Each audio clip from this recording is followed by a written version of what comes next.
Hello everyone, आज के इस वीडियो में आपका स्वागत है। आज के इस वीडियो में हम आईएमआरई सब्जेक्ट के पहले चैप्टर के कुछ ऑब्जेक्टिव लेके आए हैं। उसके बारे में जो ऑब्जेक्टिव उसके क्वेश्चन को डिटेल में बताएंगे आपको, और कौन सा ऑप्शन सही है कौन सा नहीं है इसको बताएंगे। तो जो आपका सबसे पहला क्वेश्चन है वो है, जिस टूल की सहायता से स्क्रू को कसा या ढीला जाता है कहते हैं। तो पहला ऑप्शन है screw driver, cutting plier, spanner, tester. तो आपको पता है जिस टूल की सहायता से स्क्रू को कसा या ढीला जाता है उसे स्क्रू ड्राइवर बोलते हैं। तो इसमें पहला वाला ऑप्शन जो है ये वाला ऑप्शन सही है। अगला क्वेश्चन है कि स्पैनर का प्रयोग किया जाता है। तो आपको चार ऑप्शन दिए गए हैं। पहला ऑप्शन नट बोल्ट कसने के लिए, तार काटने के लिए, लकड़ी में छेद करने के लिए, इनमें से कोई नहीं। तो आपको पता है स्पैनर जो है उससे क्या करते हैं, हम नट बोल्ट को कसते हैं। तो इसमें कौन सा ऑप्शन सही है? पहला ऑप्शन इसमें सही है, नट बोल्ट को कसने के लिए। अब हम नेक्स्ट क्वेश्चन देखते हैं। अगला क्वेश्चन है मेगर। मेगर आपने देखा होगा एक डिवाइस होता है। तो मेगर है ईएमएफ का स्रोत। पहला ऑप्शन उच्च प्रतिरोध को मापने के लिए एक स्रोत, एक प्रकार का नल डिटेक्टर, धारावाहक। तो आपको पता है मेगर जो होता है उच्च प्रतिरोध को मापने के लिए एक डिवाइस होता है, उच्च प्रतिरोध को मापता है। तो इसमें जो है आपका ये वाला ऑप्शन सही है, दूसरा ऑप्शन। हम आपको बता दें कि आप ऑब्जेक्टिव क्वेश्चन तभी सॉल्व कर सकते हैं जब आप पूरा थ्योरी डिटेल में पढ़े होंगे। तो पहला चैप्टर जो है इसको हमने अपने यूट्यूब वीडियो पर अपलोड किया है। पूरा एक ही वीडियो में पूरा चैप्टर ख़त्म किया है।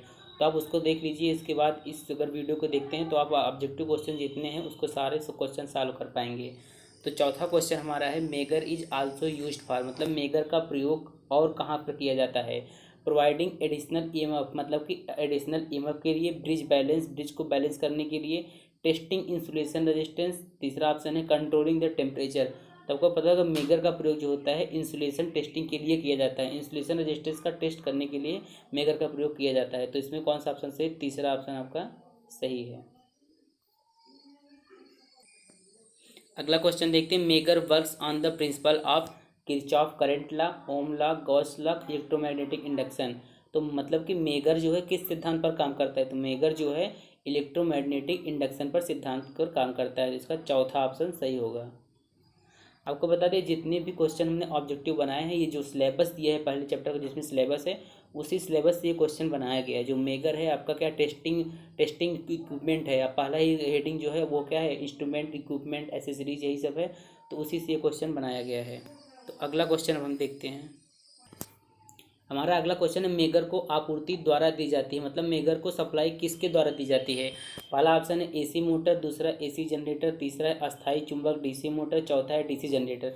तो आपको पता होगा मेगर में हाथ से चलाने के लिए एक डीसी जनरेटर लगा होता है, और क्या होता है परमानेंट अस्थायी चुंबक उसमें लगा होता है। तो इसका जो है तीसरा ऑप्शन सही होगा, अस्थायी चुंबक डीसी मोटर के द्वारा मेगर को आपूर्ति दी जाती है। और जो अस्थायी चुंबक डीसी मोटर है आपका वो हाथ से चलाया जाता है। तो इसमें सी वाला ऑप्शन इसका सही है।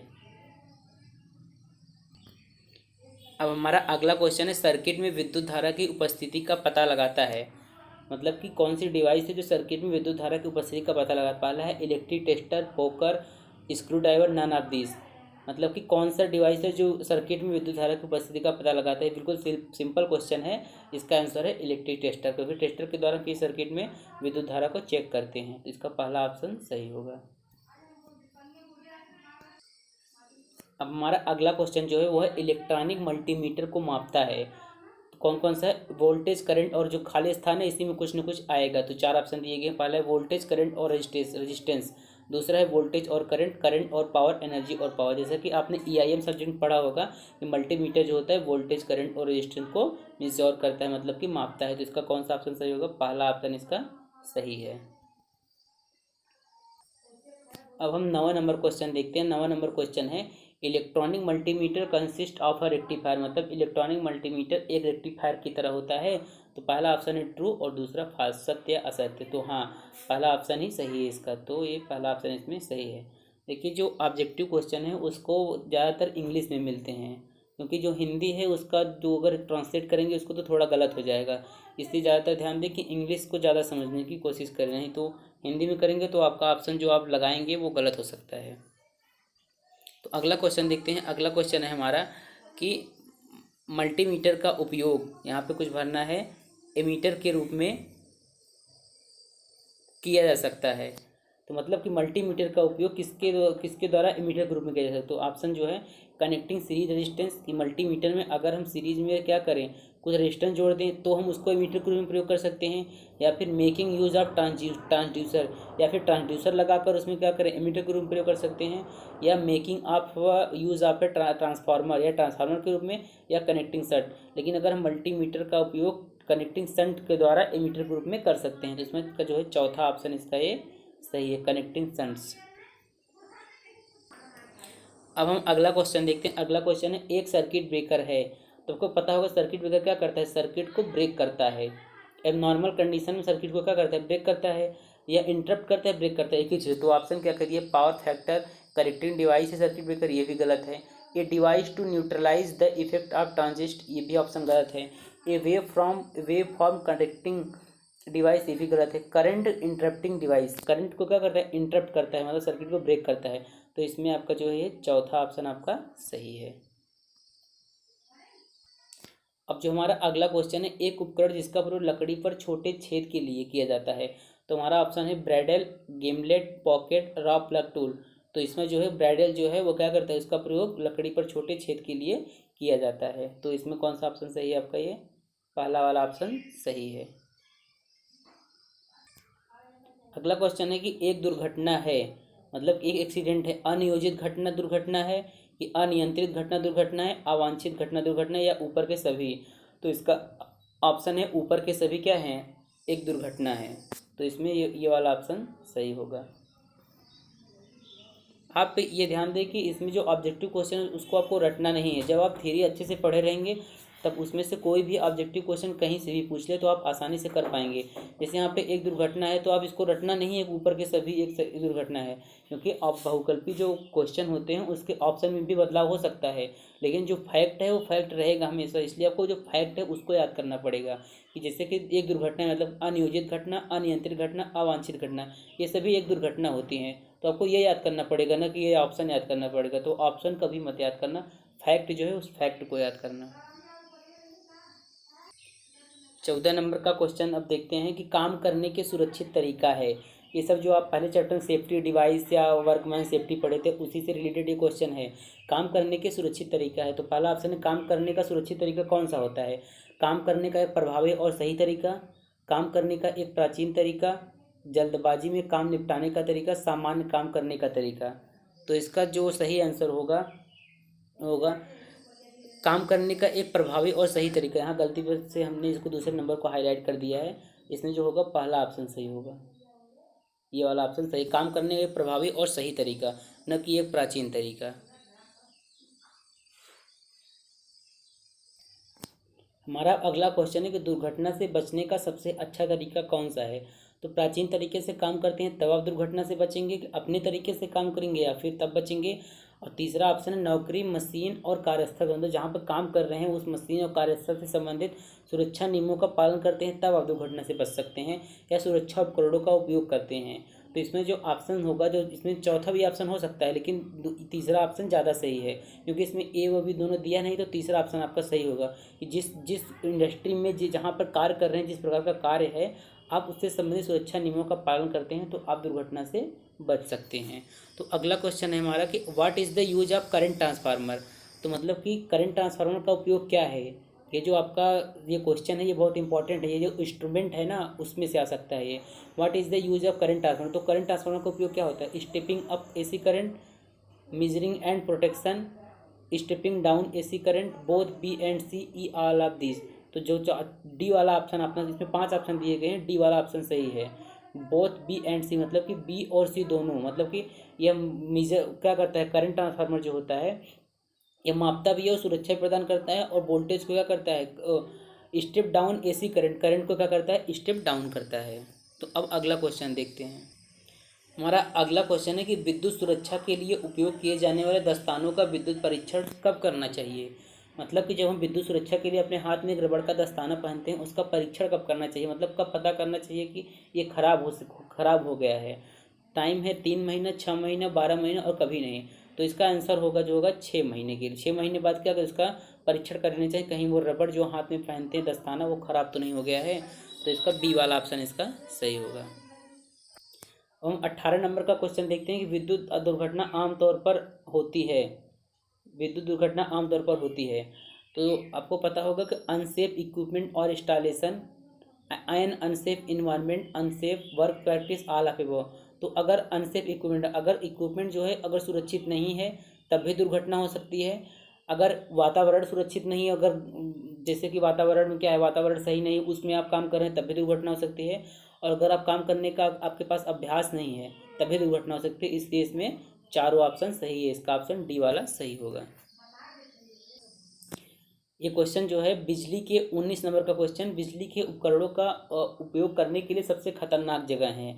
इसका मतलब है कि किस जगह पर काम करने से बिजली के उपकरण उपयोग करें। अगर जैसे कोई स्थान है, अगर वहाँ पर अगर हम कोई इलेक्ट्रिक संबंधित कार्य करते हैं ज़्यादा खतरनाक हो सकता है। तो कौन सा स्थान, अगर इंडोर घर में करते हैं तो भी ज़्यादा खतरा नहीं होता है, आउटडोर में करते हैं तब भी नहीं होता है। लेकिन अगर नियर वाटर, वाटर अगर जहाँ पे पानी की मात्रा अधिक, अगर वहाँ पर बिजली से कोई संबंधित कार्य करते हैं तो वहाँ पे अर्थिंग आ सकता है, जिससे शॉक लग सकता है। इसलिए इसमें कौन सा ऑप्शन सही होगा, नियर वाटर। तो जहाँ पर पानी है वहाँ पर क्या करते हैं, वो अधिक खतरनाक जगह है बिजली के उपकरणों का उपयोग करने के लिए। तो इसमें कौन सा ऑप्शन सही होगा, आपका सी वाला ऑप्शन सही है, नियर वाटर। अब अगला नंबर क्वेश्चन है 20 नंबर क्वेश्चन। देखिए अगर आप वीडियो को पूरा देखते हैं तो आपको केवल को जो क्वेश्चन है उसका आंसर पता चलने के अलावा आपको और भी कुछ पता चलेगा, कि उसके बारे में डिटेल में पता चलेगा, जो आप देर तक, अधिक समय तक आपको याद रहेगा। लेकिन आप अगर केवल क्वेश्चन देखते हैं और ऑप्शन बस देख लेते हैं तो आपको याद नहीं रहेगा, वो भूल जाएंगे आप। तो बिजली से होने वाली चोटों में मतलब कि जो इंजरी होती है उन निम्नलिखित में से क्या शामिल हो सकता है। देखिए, electric shock that may or may not result in electrocution, falls, burns, all of above. तो इसमें जो है चौथा ऑप्शन सही है, all of above. Next question देखते हैं अब। देखिए 21 नंबर का क्वेश्चन कर रहा है कि शरीर पर बिजली के झटके का प्रभाव निम्नलिखित में से किसके सिवाय सभी पर निर्भर करता है। इस क्वेश्चन का मतलब है कि अगर शरीर पर बिजली का झटका लग गया है तो किसके सिवाय, किसको छोड़कर सभी पर निर्भर करेगा। देखिए करंट, अगर करंट का मान ज़्यादा है या कम है तब भी शरीर पर ही निर्भर करेगा। पाथ मतलब किस रास्ते से बिजली प्रवाहित होती है, और ड्यूरेशन कितनी देर तक करंट लगा, ये सब चीज़ें निर्भर करती हैं बिजली का झटका जब लगता है। बॉडी वेट, लेकिन आपका बॉडी का वेट कितना है ये मैटर नहीं करता। आप 10 किलो के हैं, 20 किलो के, 25 किलो के, उससे मैटर नहीं करता। इसलिए इसमें ये वाला ऑप्शन सही है कि मतलब कि बॉडी वेट, शरीर के वजन पर निर्भर नहीं करता कि बिजली का झटका आपको कितना लगेगा। लेकिन करंट कितना है, पाथ उसका क्या है, ड्यूरेशन कितना देर तक लगा, ये सब निर्भर करता है। तो क्वेश्चन यही कह रहा है कि शरीर पर बिजली के झटके का प्रभाव निम्नलिखित में से किसके सिवाय सभी पर निर्भर करता है। तो आंसर है बॉडी वेट, मतलब कि डी ऑप्शन आपका सही है यहाँ पे, ये वाला। हमारा अगला क्वेश्चन है, विद्युत सुरक्षा को समझना और उसका उपयोग करना सभी कर्मचारियों की जिम्मेदारी है। तो पहले आपको एक बात बता दें कि जैसे आप ऑफलाइन पेपर देते थे उसमें इंग्लिश को ज़्यादा वरीयता दी जाती थी। अगर आप उसका हिंदी आपको नहीं समझ में आता था तो आप इंग्लिश देखते थे, और इंग्लिश के अनुसार ही कॉपी भी चेक होती थी। अगर कोई वर्ड, कठिन वर्ड है, उसका हिंदी नहीं पता कर पा रहे हैं तो इंग्लिश के अनुसार उसको चेक किया जाएगा। तो ऑब्जेक्टिव क्वेश्चन में भी इसी प्रकार होगा, इंग्लिश को ज़्यादा वरीयता दी जाएगी। अगर किसी कोई कोई वर्ड है, उसका कठिन शब्द है, हिंदी में उसका गलत अर्थ निकल रहा है तो इंग्लिश को ज़्यादा वरीयता दी जाएगी। इसलिए आप ज़्यादातर कोशिश करिए कि क्वेश्चन जो है इंग्लिश में समझने की कोशिश करिए, क्योंकि इंग्लिश समझेंगे तो उसका आंसर देना आसान हो जाएगा। इसलिए हमने कोई कोई क्वेश्चन जो जिसका गलत अर्थ निकल रहा था उसका इंग्लिश भी साथ में लिख दिया, जिसको जैसे कि आप क्वेश्चन नंबर 22 देख सकते हैं। विद्युत सुरक्षा को समझना और उसका उपयोग करना सभी कर्मचारियों की जिम्मेदारी है। तो इसका ऑप्शन है ट्रू या फॉल्स, दो ऑप्शन है। तो ये सत्य है कि विद्युत सुरक्षा को समझना और उसका उपयोग करना सभी कर्मचारियों की जिम्मेदारी है। तो आपको पता होगा पहला ऑप्शन इसमें सही है, ट्रू है ये। अब देखिए अगला क्वेश्चन जो है, पीड़ित मतलब कोई भी व्यक्ति हो, उसको चोट लगने की स्थिति में जब उसका मुंह न खुल रहा हो तो कौन सी कृत्रिम श्वसन विधि उपयुक्त है। आपको लग रहा होगा सिलेबस में है ही नहीं, तो सिलेबस में है कि जब किसी व्यक्ति को विद्युत का झटका लग जाता है तो उसको कृत्रिम श्वसन किस प्रकार देते हैं, उसी से रिलेटेड ये ऑब्जेक्टिव क्वेश्चन है। तो इसका चौथा ऑप्शन सही है, इसमें मुंह से नाक की कृत्रिम श्वसन विधि। उस स्थिति में जब पीड़ित का मुंह न खुल रहा हो तो मुंह से नाक की कृत्रिम श्वसन विधि का प्रयोग करते हैं। आप नोट्स में जाके डिटेल में पढ़ सकते हैं ये सब क्या है। अब हम 24 नंबर क्वेश्चन देखते हैं, किस प्रकार की आग में फोम और सूखे पाउडर दोनों अग्निशामकों का उपयोग किया जा सकता है। तो क्लास ए की फायर में, क्लास बी के फायर में, क्लास सी के फायर में, क्लास डी के फायर में। तो इसका दूसरा ऑप्शन सही है, क्लास बी के फायर में। अब हम 25 नंबर का क्वेश्चन देखते हैं। तो अगर पीड़ित के सीने पर चोट लगी है, कृत्रिम श्वसन के किस विधि का प्रयोग नहीं किया जा सकता? मतलब कि कौन सी ऐसी विधि है, अगर किसी व्यक्ति के सीने पर चोट लगी है तो कौन सी विधि का प्रयोग नहीं कर सकते हैं? तो पहला ऑप्शन है शेफर की विधि, नेल्सन की विधि, माउथ टू माउथ, मुंह से नाक की विधि। अगर सीने पर चोट लगी है तो मुंह से नाक की विधि का प्रयोग नहीं कर सकते हैं, क्योंकि मुंह से नाक की विधि का प्रयोग तभी करते हैं जब रोगी का या पीड़ित व्यक्ति का मुंह न खुल रहा है। इसके पहले वाले क्वेश्चन में ये ऑप्शन आया था। तो इसका कौन सा ऑप्शन सही होगा? इसका डी वाला ऑप्शन चौथा नंबर से सही होगा। अब 26 नंबर का जो क्वेश्चन है, 26 नंबर का क्वेश्चन में कह रहा है कि name the tool use for loosening और tightening of nut and bolts which are located in narrow space और डेप्थ। आप इंग्लिश में क्वेश्चन देख के घबराए नहीं, हम इसका हिंदी बता दे रहे हैं, आप समझ जाएंगे। कह रहा है कि उस टूल का नाम बताइए कि जिसका प्रयोग ढीला या कस करने के लिए, नट बोल्ट को ढीला या कसने के लिए किया जाता है, which are located in narrow space और डेप्थ। मतलब कि अगर कोई नट बोल्ट है वो किसी पतली जगह पे है, मतलब नैरो, मतलब समझ रहे हैं, संकीर्ण जगह पर है, तो उसके लिए किस टूल का उपयोग करेंगे? उस नट को कसने के लिए या ढीला करने के लिए।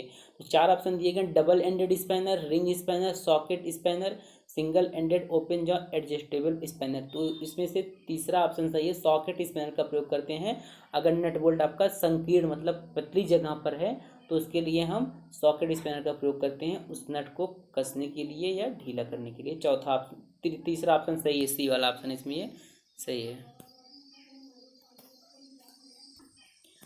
अब आपका 27 नंबर का जो क्वेश्चन है वो कह रहा है कि what type of screw driver is used by an electrician. मतलब एक इलेक्ट्रीशियन के द्वारा किस प्रकार के स्क्रू ड्राइवर का प्रयोग किया जाता है? हैवी ड्यूटी का स्क्रू ड्राइवर, लाइट ड्यूटी का star tip head screw driver, flexible screw driver. तो जो इलेक्ट्रीशियन होता है वो एक नॉर्मल स्क्रू ड्राइवर का प्रयोग करता है जो कि हल्का हो, तो लाइट ड्यूटी स्क्रू ड्राइवर का प्रयोग करता है, क्योंकि इसका प्रयोग हम हर जगह पे कर सकते हैं, इसलिए लाइट ड्यूटी स्क्रू ड्राइवर का प्रयोग करता है। इसमें बी वाला ऑप्शन आपका सही है। अब हम 28 नंबर का क्वेश्चन देखते हैं। What is the name of single ended open जा एडजस्टेबल स्पैनर। मतलब कि सिंगल एंडेड ओपन जा एडजस्ट, मतलब कि एक ऐसे स्पैनर का नाम बताओ जो कि क्या हो, एडजस्टेबल हो। तो कौन सा हो सकता है? डबल एंडेड स्पैनर, ये तो एडजस्टेबल होता नहीं। मंकी रेंच, ये जो होता है एडजस्टेबल होता है। अगर नट ज़्यादा बड़ा है छोटा है तो क्या करते हैं, जो स्पैनर होता है उसको कम ज़्यादा करके उसमें सेट करके उसको कस या ढीला कर सकते हैं। तो रिंग स्पैनर, सॉकेट स्पैनर, तो अब डबल एंडेड स्पैनर हो नहीं सकता। मंकी रिंच की ऑप्शन सही है, क्योंकि रिंग स्पैनर भी नहीं हो सकता, गोला वाला जो होता है, गोल टाइप का नट होता है उसको खोलने के लिए। और सॉकेट स्पैनर इसके पहले वाले ऑप्शन में आपको बताए थे कि पतली जगह पर सॉकेट स्पैनर का प्रयोग करते हैं। तो इसमें ज़्यादातर कौन सा ऑप्शन सही लग रहा है? बी ऑप्शन इसमें सही है। अब 29 नंबर का क्वेश्चन देखते हैं। If a person received electric shock and getting severe bleeding due to electric burns, the immediate action to stop the bleeding is to। ये क्वेश्चन का हिंदी के अर्थ क्या है कि एक ऐसा व्यक्ति है जिसको इलेक्ट्रिक शॉक लग गया है और उससे क्या होता है, ब्लड निकल रहा है वहाँ से। तो इस स्थिति में आप तुरंत की स्थिति में आप क्या करेंगे? तो आंसर है cover the bleeding area with a cloth. क्या आप उस स्थान जहाँ पर ब्लीडिंग हो रहा है उसको कपड़े से ढकेंगे? Apply pressure to the wound to the stop bleeding, या कि ब्लीडिंग को कम करने के लिए उस जगह पर हाथ से या किसी चीज़ से प्रेशर देंगे? Put A dressing over the bound, या फिर घाव को ड्रेसिंग करेंगे? सेंड और मेडिकल ट्रीटमेंट, या फिर मेडिकल ट्रीटमेंट करेंगे? तो सबसे पहले इस स्थिति में कि अगर किसी व्यक्ति को शॉक लग गया इलेक्ट्रिक, तो ब्लीडिंग को रोकने के लिए हम उस स्थान पर प्रेशर करेंगे ताकि ब्लीडिंग रुक जाए। तो इसमें कौन सा ऑप्शन सही है आपका? बी वाला ऑप्शन बेटर है। अब जो आपका ये लास्ट है 30 नंबर का क्वेश्चन है, इस वीडियो में केवल 30 क्वेश्चन को हमने लिया है। तो what is the first step you would like to take to rescue a person who is in contact with live wire. अगर कोई व्यक्ति जीवित तार मतलब खुले तार के संपर्क में आ गया है तो आप उस स्थिति में आपका फर्स्ट स्टेप क्या होगा? तो मतलब पहले क्या करेंगे? अगर कोई व्यक्ति खुले तार के संपर्क में आ गया तो आप क्या करेंगे? तो पहला option call to doctor immediately, किसी व्यक्ति को डॉक्टर को बुलाएंगे। Pull him away from the live और होल्डिंग हिज हैंड, या फिर उस व्यक्ति को अपने हाथ से उस वायर से दूर करेंगे हाथ से। और तीसरा ऑप्शन है isolate him from the live wire, उसको लाइव वायर से आइसोलेट करेंगे। शिफ्ट हिम टू हॉस्पिटल, या उसको हॉस्पिटल पहुंचाएंगे। तो आप तुरंत डॉक्टर को तो नहीं बुला सकते अगर वो जीवित तार के संपर्क में है, और फिर उसको हाथ से भी उसको नहीं कर सकते, क्योंकि अगर आप हाथ से उसको टच करेंगे तो आप भी लाइव वायर के संपर्क में आ जाएंगे। तो सबसे बेस्ट ऑप्शन है आपका तीसरा number, isolate him from the live wire, मतलब जीवित तार से, खुले तार से उसको हम आइसोलेट करेंगे ताकि उसे मतलब करंट मतलब उससे संपर्क उसका पहले हट जाए। तो इसमें कौन सा ऑप्शन सही है? तीसरा ऑप्शन सही है। तो दोस्तों इसी तरह से मैंने इस चैप्टर में मैंने करीब 150 ऑब्जेक्टिव क्वेश्चन बनाए हैं, और पहला चैप्टर जो टूल्स एंड एसेसरीज है उसके सभी टॉपिक को कवर किया है ऑब्जेक्टिव क्वेश्चन के साथ। तो आप अगर इसका पीडीएफ चाहते हैं तो आप टेलीग्राम चैनल ज्वाइन कर लीजिए या फिर व्हाट्सएप ग्रुप ज्वाइन कर लीजिए, वहाँ पर इसका पीडीएफ दे देंगे हम। बाकी इसका पूरे 150 क्वेश्चन हम अगले वीडियो में लाएंगे, 30-30 करके एक एक वीडियो में लाएंगे, क्योंकि वीडियो नहीं तो लंबा हो जाएगा।